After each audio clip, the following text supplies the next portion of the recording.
Samskiptahönnuðurinn Ingunn Þráinsdóttir hefur nýverið sett í sölu vörur undir nafninu Mosi Cozy Mosi.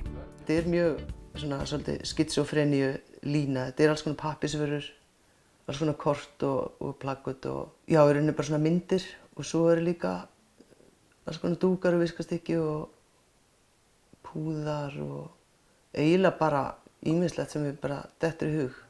Stundum ger ég kannski bara 5 af einhverju.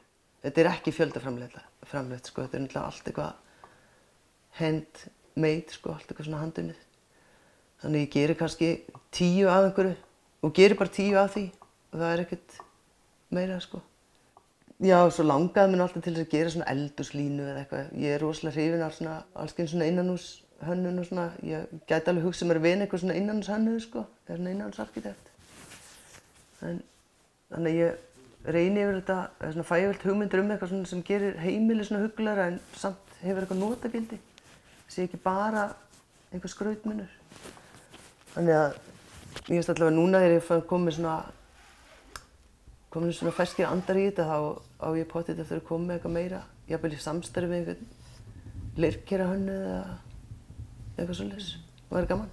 Hvar byrjar þessi svona hönnunar áhugi og að þetta vera að teikna og gera eitthvað með höndunum? Bara í barnæsku eða hvað? Já, þetta byrjaði í barnæsku. Ég er alin upp í Héraðsprent sem mjög skapandi vinnustæður. Þetta hljómar svona prentsmiðja, þetta svona eitthvað svona iðnaðar. En ég náttúrulega bara fæddist inn í það og var alltaf að svona gönglast þarna þegar ég var barn. Og hjálpa til og raða blöðum og alltaf að kafa í pappír og mamma og pabbi alltaf að gera eitthvað og þau voru alltaf að búa eitthvað til með höndunum. Þegar það var sko árið 1972, 3, 4, 5, þá var ennþá verið, blýstafir og það var ekkert komna tölvur og eitthvað svona. Þetta var allt svona rosalega hand eitthvað. Ég held að sé að maður elst upp í svona eins og þessu umhverfi. Þó það hafi ekki verið myndlistamenn eða þetta bara svona önnur tegund af að vera að skapa eitthvað. En af hverju mosi? Mér hefur alltaf fundist svo útrúlega kósí að leggjast í svona mosabing úti. Ég fer mjög mikið út í náttúruna. Í gönguferðir og svona. Og það eitthvað við að liggja svona í mosa sem svo, ég veit það ekki, róandi. Mér liggur svona horfur upp í himinn og liggur í þessum bing bara, svo gott. Og mér langaði til að hafa þetta nýja tengt í náttúruna áfram. Og svona mosi líka svona planta sem að allir hafa svona kósí svona tengingar við einhvern veginn. Og hann líka svolítið harðger, hann vex hægt, sko. Því að með allt svona þetta gerist svona hægt og maður þarf að hafa svolítið þrautseigju, sko. Mosin svolítið svoleiðis. Þetta svona nýjasta sem ég er búin að vera að gera.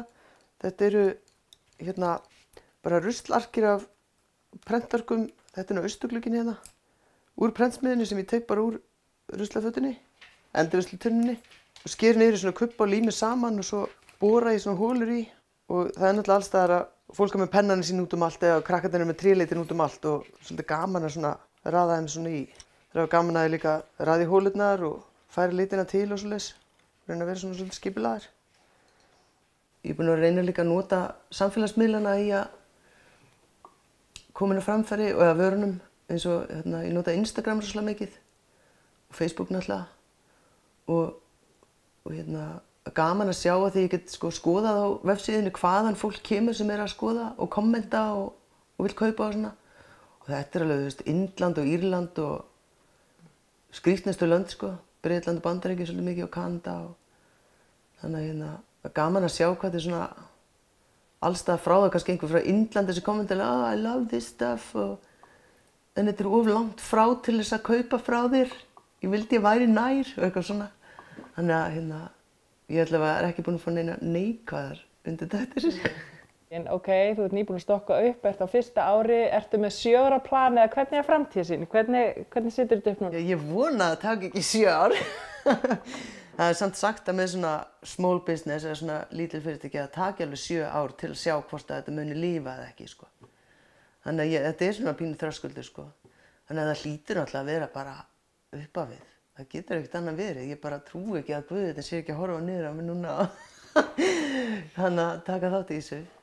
Þannig að ég alltaf mjög bjartsýn á að skemmtilegast væri ef ég geti minnkað Héraðsprentvinnuna og aukið þessa en ef mamma og pabbi að horfa þau eru ekki ánægð. Jú, ég er allavega mjög bjartsýn á þetta. Getur allavega ekki farið niður á við, sko, það er ekki möguleiki.